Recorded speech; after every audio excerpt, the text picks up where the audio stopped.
I've been a consumer technology journalist for about 5 years now, and it's not very often that a product comes along and kind of blows my mind. Generally speaking, a phone is a phone, a tablet is a tablet, earbuds are earbuds. This is the HOVERAir X1, and I think it's pretty damn awesome. Let me show you why. Welcome to the Tech Shed.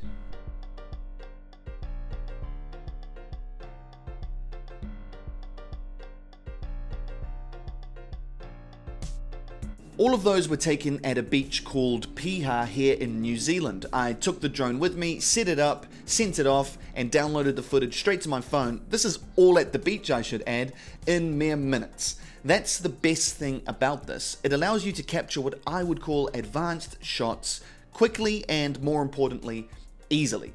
Now, I must confess, I am not a drone expert. I have very little experience with drones, and that could be a reason why this has kind of blown my mind. It's also a reason why I hadn't heard of something called the DJI Neo. More on that later. But to be fair, everybody I've shown have been impressed by what this can do.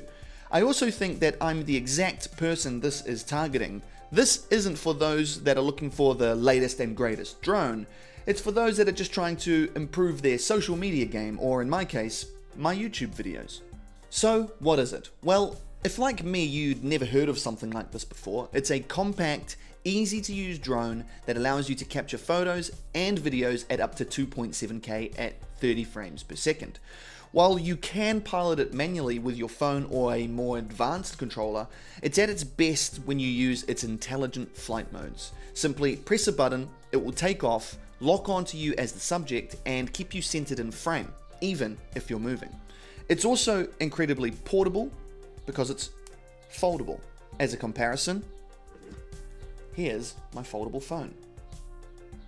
So you can buy the X1 on its own, that will give you one battery and of course the drone, or what I would recommend is buying a combo pack that will give you 2 batteries, the drone and the charging port. This is what I would consider a necessity because it charges the batteries faster and can charge 2 batteries at the same time. You can buy these separately if you like. Now, not every country has those combo packs available and not every country allows you to buy those accessories on their own, but here's the prices I could find from around the world.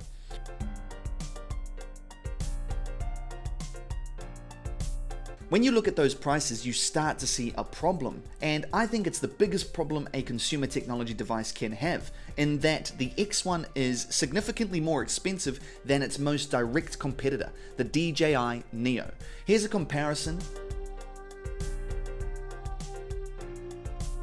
Immediately, what you can see is the Neo is a good few $100s cheaper in every single country. And here's the thing, I haven't used the Neo, but based on capabilities alone, it's actually better. It can film in 4K at 30 frames per second and has a bigger battery. The only difference is it can't fold like the X1. But is that worth an extra $200 to $300? I'm not convinced. It's a big red flag.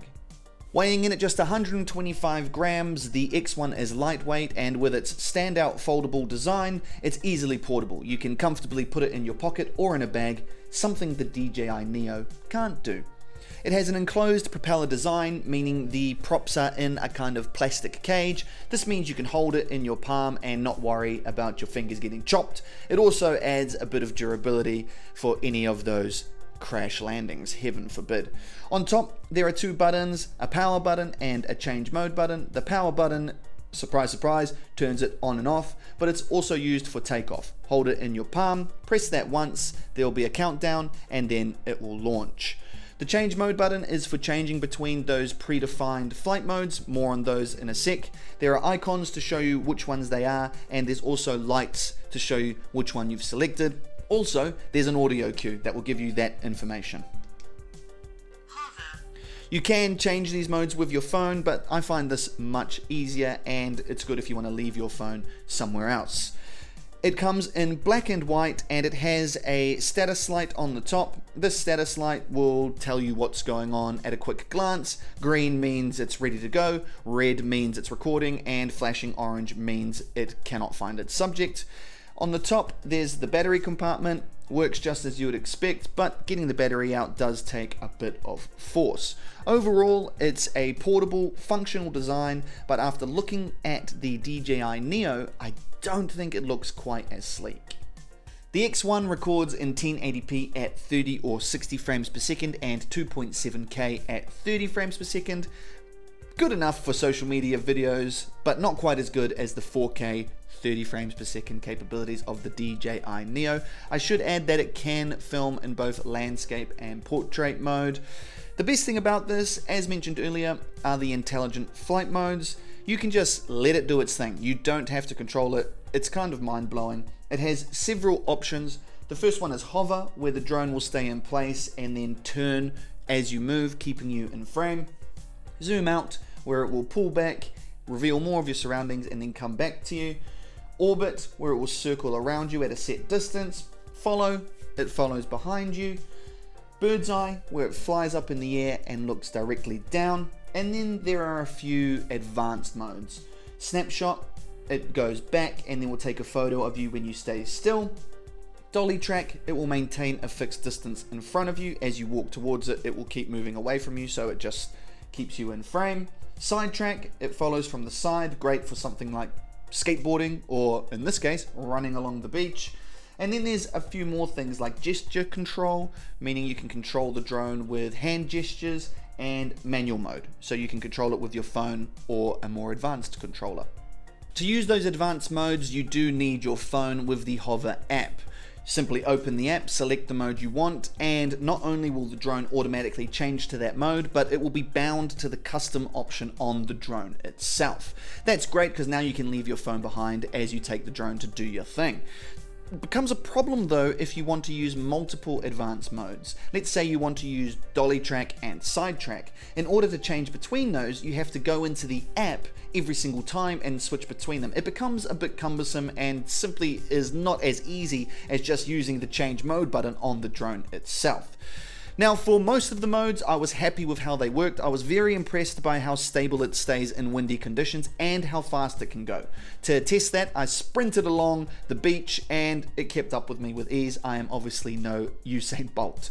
It can go at up to 20 kilometers per hour, I believe.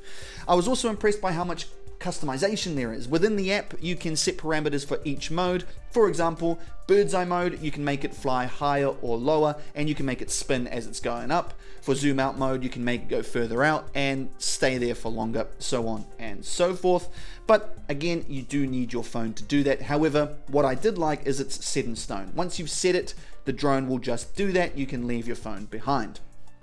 There were some modes though that didn't work as well as I'd hoped. This doesn't have object detection, which is a bit of a problem for dolly track, where it's essentially reversing in front of you. If you're walking towards a tree or a wall, it's just going to fly straight into it. Not a huge problem, just needs a bit of pre-planning.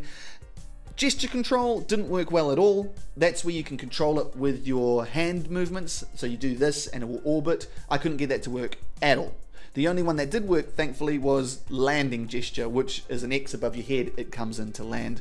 Otherwise, it would have, I don't know, flown off somewhere. And I was very disappointed by the manual control, where you use your phone or an advanced controller to fly it yourself. It caps the speed at 1 meter per second, which is very slow, and you can't get those sweeping shots that you might see on a GoPro ad or whatever.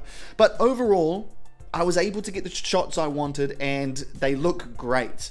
There's just a little bit of room for improvement here. The X1 has 21 gigabytes of internal storage, which I'm pretty sure clears as you download it to your phone. I was filming for a good week, all in 2.7K, and I never got close to filling it up. Within the app, you can see a quick snapshot of your footage and you download it via the drone's own Wi-Fi signal. I was expecting this to be terrible, but I was pleasantly surprised how quickly I could get the footage off the app onto my phone and onto social media. If I think of something like a GoPro, where it can be quite cumbersome getting your footage, it's not the case with the X1. For audio, it uses your phone's microphone and then syncs it up with the video using AI. It also has AI-powered noise reduction to eliminate the sounds of the props. What I like about that is that means you can enhance your audio quality by getting a better microphone. You could use an external microphone with your phone and it's just going to get better and better. That means you don't have to rely on what could have been a pretty average microphone in the drone. It works well. The X1 has a 1050 mAh battery. This will give you around 9 to 10 minutes flight time, a little bit less than what Hover claims it will get, which is 12 minutes. You can charge it with the charging port in 30 minutes, or if you want to use the USB-C port, it's going to take a good hour on the drone itself. Just another reason why you want the port and an extra battery. This is a bit disappointing. Yes, it allowed me to get all the clips I wanted if you're just doing short clips, but when you compare it to the Neo's 16-minute flight time, it's quite far behind the competition. So what do I think of the HOVERair X1? Is it awesome? Yes, it is awesome. It's a well-built, incredibly user-friendly drone for casual users trying to capture dynamic shots to do things like up their social media game. Okay, some of the modes aren't quite as good as I would have hoped, and the battery doesn't last as long as I would have hoped. But there's one huge problem with the X1, and that's a little thing called competition. Yes, it does exactly what it says on the tin. However, it's hard to justify when there's a direct competitor offering the exact same functionality at a cheaper price whilst being a better product. So, if you're in the market for this sort of thing, this will do the job, but there is a better option, and it's the DJI Neo. The only difference is the Neo can't fold. That's been my review of the HOVERair X1. Thanks a lot for watching. I found it hard to cover absolutely everything, so if you have any questions, leave them in the comments, and of course, like and subscribe.